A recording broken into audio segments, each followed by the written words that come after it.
Imagine waking up to the sound of explosions where children used to laugh, where a wedding hall becomes a battlefield and every sunrise feels like a warning.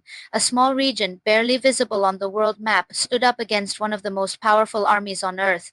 What makes a people so unbreakable that even decades of war couldn't silence them? This is not just a war story, it's a story of pride, pain, and the price of freedom. Now, understand the full story.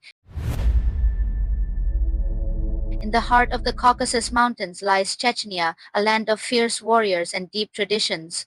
For centuries, Chechens had fought to protect their independence first from Tsarist Russia, then from the Soviet Union.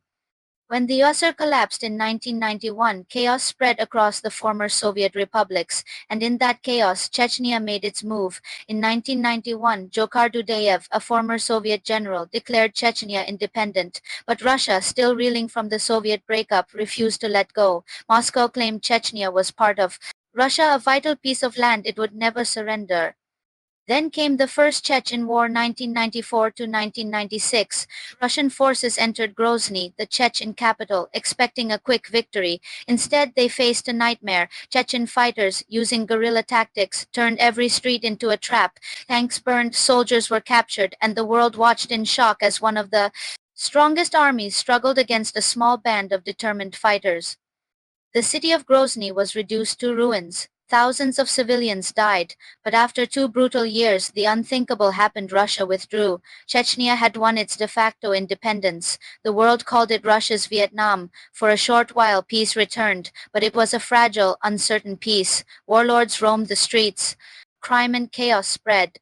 Some groups in Chechnya began calling for an Islamic state, alarming Moscow once again. In 1999, a series of deadly apartment bombings in Russia killed hundreds.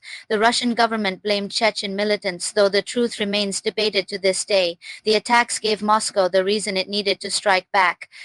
Thus began the Second Chechen War 1999 to 2009, a conflict even more devastating than the first. This time Russia came under Vladimir Putin, who vowed to crush the rebellion completely. Russian planes bombed Grozny into dust once more. Villages were destroyed. Thousands fled into the mountains or neighboring countries. But amid the ashes, the Chechen spirit refused to die. Many fighters continued resistance from the hills for years. Others, exhausted by endless bloodshed, surrendered or joined the new pro-Russian government. By the mid-2000s, Chechnya was officially under Russian control again. A strongman, Ramzan Kadyrov, rose to power, pledging loyalty to Moscow while ruling with an iron fist.